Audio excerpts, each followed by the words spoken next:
Hello everyone, this is उत्सव from target विधि। आज हमारा डे 2 है पुलिस एक्ट 1861 का। कल हमने इंटरप्रिटेशन क्लॉज को ख़त्म करा है और आज हम जल्दी से आगे के सेक्शंस को कंप्लीट करेंगे। आई होप आप सबके पास नोटबुक होगी जहाँ पे आप पॉइंट्स को लिखते रहेंगे एंड डायरेक्ट आपने प्रिंट आउट कर ली होगी या फिर आप लैपटॉप पे भी पढ़ रहे होगे। सो बेसिकली एक छोटा सा रिविजन करते हैं और देन आगे बढ़ते हैं। तो पुलिस एक्ट एक सेंट्रल एक्ट है, हमने ये कल पढ़ा था। इसे ऐसे दी थी गवर्नर जनरल ने 22 मार्च 1861 में। ये 5th of 1861 का एक्ट है। टोटल 47 सेक्शंस हैं एंड ये पुलिस कमीशन की रिकमेंडेशन पे आया था जो कि 1860 में बना था। ऑलराइट, और इंटरप्रिटेशन क्लॉज हमने कल कंप्लीट कर लिया था। एक और डेफिनेशन जुड़ी थी प्रॉपर्टी के बाद, जो कि थी आपकी सिविल एविएशन पर्सनल की। कब जुड़ी थी? UP act number 33 of 2001। Sorry for my writing, इसे आप इग्नोर करना। सेकंड हमने यहाँ तक कंप्लीट कर रखा था और आगे बढ़ते हैं हम। आज स्टार्ट करें हम कॉन्स्टिट्यूशन ऑफ द फोर्स से। कॉन्स्टिट्यूशन ऑफ द फोर्स आप डेफिनेशन पढ़ लो पहले। डेफिनेशन कहती है कि the entire police establishment and the state government shall for the purpose of this act be taken to be one police force and shall be formally enrolled. इसमें ऐसा कुछ नहीं है। बेसिकली इसमें ये कहा है कि एंटायर पुलिस एस्टैब्लिशमेंट जो होगी, एंटायर पुलिस एस्टैब्लिशमेंट जो भी है स्टेट की, shall be deemed as one police force. ठीक है, पूरे स्टेट की पुलिस फोर्स एक पुलिस फोर्स कहलाएगी। सेकेंडली जो इसका प्रोवाइजो देखा है, सेकंड ये दे रखा है, उसमें ये कहा है कि जितना भी पे एंड कंडीशंस होंगी सर्विसेज की, ठीक है, पे एंड अलाउंसेस होंगे या सर्विस की जो भी चीज़ें होंगी सबऑर्डिनेट रैंक्स की, वो सब कुछ डिटरमाइन करेगा स्टेट गवर्नमेंट। ठीक है, जो इंपॉर्टेंट डेफिनेशन है जो कि इस पुलिस एक्ट में नहीं दे रखी है वो आपका यूपी पुलिस एक्ट में है, जो कि है 2A की। आपको एक चीज़ पहले जाननी होगी, section 1, section 2A and section 8A are interlinked. Alright, इसके बारे में हम पढ़ेंगे। पहले पढ़ते हैं 2A। 2A कहता है सिविल एविएशन पर्सनल के बारे में।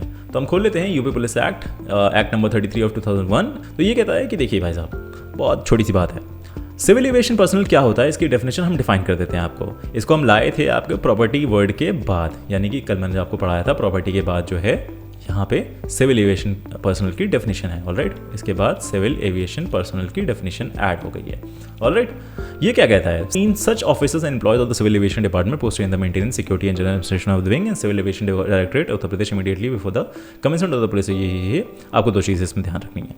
पहली चीज़, कमेंसमेंट से पहले जितने भी लोग पोस्टेड थे बाय सिविल एविएशन डायरेक्टरेट, ठीक है, जितने भी लोग UP police act amendment act 2001 से पहले पोस्टेड थे सिविल एविएशन डायरेक्टरेट के द्वारा, ठीक है, कहाँ पे पोस्टेड थे? सिविल एविएशन डिपार्टमेंट में।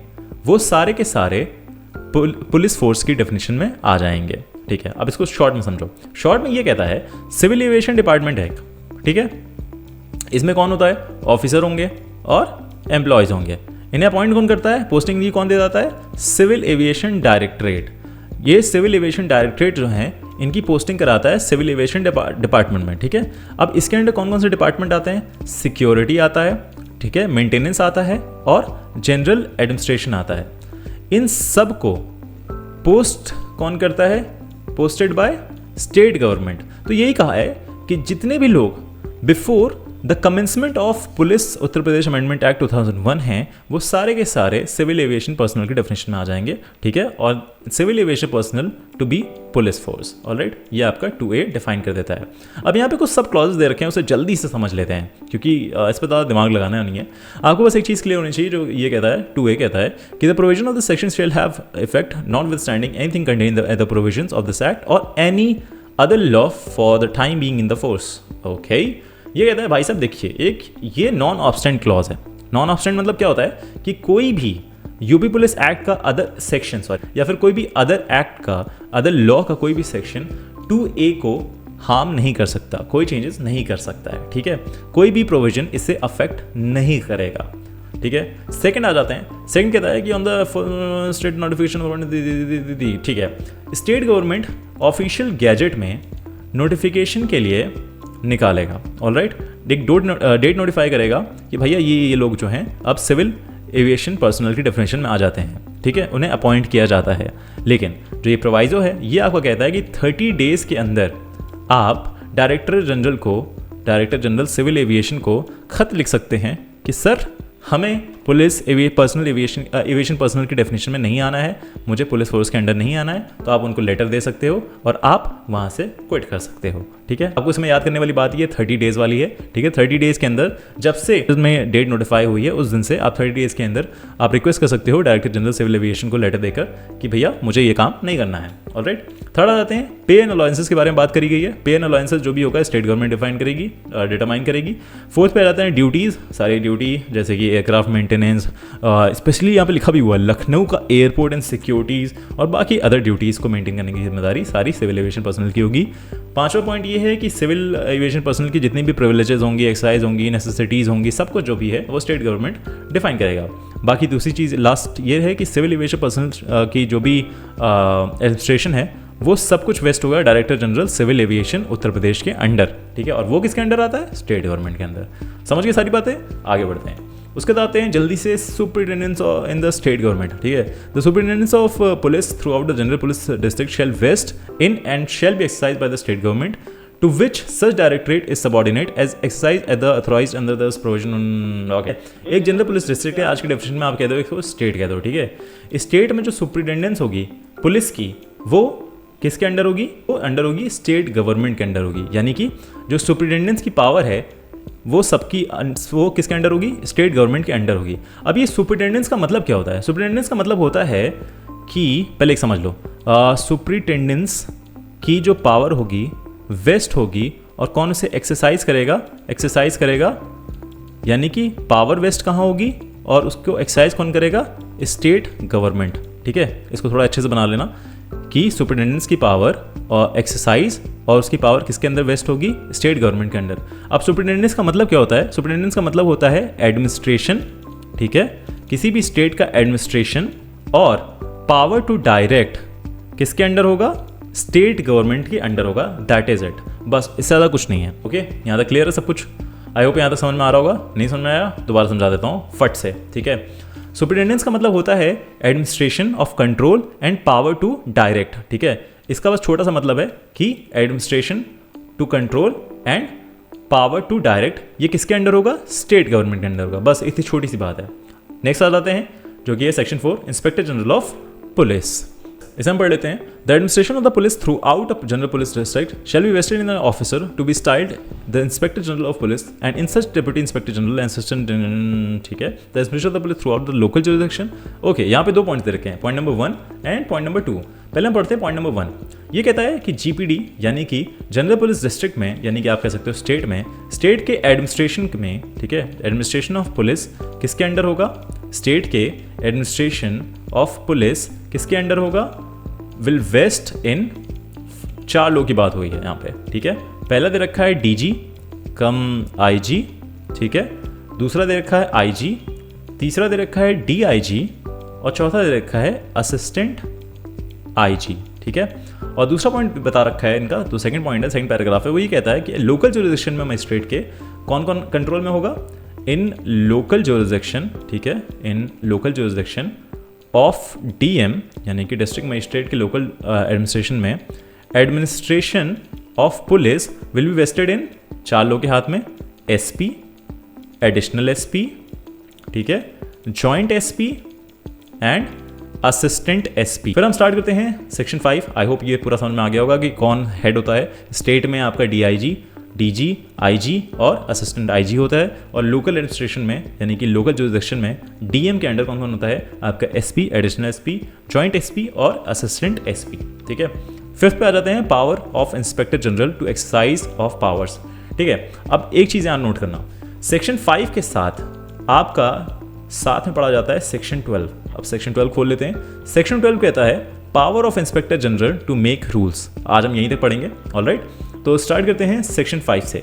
सेक्शन 5 कहता है powers of inspector general, exercise of powers. The Inspector General of Police shall have the full powers of the magistrate throughout the General Police District, but shall exercise those powers subject to the such limitations as may from time to time be imposed by the state government. देखो, बहुत छोटा section है, पढ़ने से आपको समझ में आ गया होगा। ये कहता है कि स्टेट में, ठीक है, स्टेट में मैक्स डीजीपी होता है। ठीक है, मैक्स जो रैंक का होता है वो होता है डीजीपी स्टेट में। ठीक है, और जोन्स में होता है आपका आईजी। तो ये कहता है कि स्टेट में यानी कि एक जनरल पुलिस डिस्ट्रिक्ट में DG cum IG shall have the full powers of magistrate, ठीक है। डीजी और आईजी के पास आपका फुल पावर होगा जो कि एक मजिस्ट्रेट के पास होती है, बट स्टेट गवर्नमेंट उस पर टाइम टू टाइम लिमिटेशन लगा सकती है, ठीक है। यहाँ तक समझ में आ गया। अब आ जाते हैं हम सेक्शन 12 पे, जो कहता है powers of inspector generals to make rules, यानी कि डीजी कम आईजी की powers to make rules. Power of inspector general to make rules. The inspector general of police may be from time to time subject to approval of state government, state government के अंदर ही काम करेगा। Frame such orders in rules as he shall deem expedient related to the organisation, classification and distribution of the police force. ये point number 1 हो गया आपका, ठीक है। And second point is the places at which the members of the police shall reside and the particular services to be found by them, their inspection, description of arms, equipments and other necessity to be furnished by them, the collecting and communicating by them intelligence and information, and all such other orders and rules related to the police force as the Inspector General shall from time to time deem expedient to preventing abuse and neglect of duty for the rendering of such force efficient to discharge duties। इसे अगर हम point wise बोलें तो आप इसे ऐसे बोल सकते हो कि पहला जो इनका पावर है वो ये है कि to frame orders and rules relating to the organisation, classification and distribution of the police force, यानी कि पुलिस फोर्स के संगठन, वर्गीकरण एवं वितरण के संबंध में आदेश और नियम बनाना, ठीक है। दूसरा, places at where the police members by force shall reside, यानी कि places at where the member of force will reside, police force के रहने के लिए उनके निवास की व्यवस्था वगैरह के बारे में रूल्स बना सकता है। Third is services performed by the police force, यानी कि पुलिस फोर्स द्वारा सेवाएं प्रदान करने वाली जितनी भी रूल्स एंड रेगुलेशंस है वो बना सकता है। चौथा है inspection, dissertation of arms, equipments and other necessities to be furnished to be police force. Alright, police force को निरीक्षण करने के लिए हथियारों का विवरण करने के उसे प्रदान करना है, किस मैनर में उनको देना है, ये सारी चीज़ों के बारे में रूल्स एंड रेगुलेशन बना सकता है। लेकिन इसमें 2 और पॉइंट्स देखे हैं, 2 अदर ड्यूटीज़ के अंदर आते हैं। अदर रूल्स जो बोल रखा है वो ये है to prevent the abuse and neglect of the duties, करते हैं ड्यूटीज़ को, उसके हिसाब से भी रूल्स बना सकते हैं। Secondly, to make police force efficient in discharging its duties, उसके ऊपर भी रूल्स एंड रेगुलेशंस बना सकते हैं। तो आज की क्लास बस यहीं पे ख़त्म करते हैं। आज हमने पढ़ा सेक्शन 2 के बारे में, जो नॉर्मल बताता है कॉन्स्टिट्यूशन ऑफ द फोर्स में क्या क्या हो गए। 2A के बारे में सिविल एविएशन पर्सनल के बारे में, सुपरिटेंडेंस के बारे में पढ़ा, जो ये बताता है कि स्टेट गवर्नमेंट की सुपरिटेंडेंस सबसे ज़्यादा होगी किसमें आपका एडमिनिस्ट्रेशन में और पावर टू डायरेक्ट में, ठीक है। फिर इंस्पेक्टर जनरल ऑफ पुलिस के बारे में हमने पढ़ा, उसकी पावर्स के बारे में पढ़ा, और लोकल जुरिडिक्शन में मजिस्ट्रेट की पावर क्या होती है, उसके अंदर कौन कौन से होते हैं, SP, DSP, एडिशनल SP और जॉइंट SP, ये सारे लोग आपके लोकल जुरिडिक्शन में आते हैं। उसके बाद आपके पावर्स ऑफ इंस्पेक्टर जनरल हमने पढ़ा, इसको हमने पढ़ा सेक्शन 12 के साथ, जो कि power of inspector general to make rules हैं। 5 and 12 आप साथ में पढ़ते हो। And that's it for today. I hope आपको पूरी क्लास मज़ेदार लगी हो। जो पॉइंट्स इंपॉर्टेंट है वो मैंने आपको बता दिए हैं, आप इसे नोट डाउन कर सकते हैं। और हम शाम की क्लास शुरू करेंगे सेक्शन 7 से, आई होप, या उससे पहले हम शुरू करते हैं 8 से। 8 इंपॉर्टेंट ज़्यादा है क्योंकि 8 में हम बताते हैं सर्टिफिकेट्स के बारे में। यहाँ पे 2 टाइप के सर्टिफिकेट्स के बारे में बात हुई है। यूपी एक्ट में 8A है, जो मैंने आपको बता रखा था, section 1, section 2 and section 2A and section 8A, ये 3 एक साथ पढ़े जाते हैं। तो 8A में किसकी बात होती है, 2A में सिविल एविएशन पर्सनल की बात होती है, 8 में सर्टिफिकेट्स की बात होती है। तो ये हम स्टार्ट करेंगे आज शाम से। तो आई होप आपको ये लेक्चर पसंद आया हो। प्लीज़ सब्सक्राइब द चैनल और शाम को मिलते हैं दूसरी क्लास में।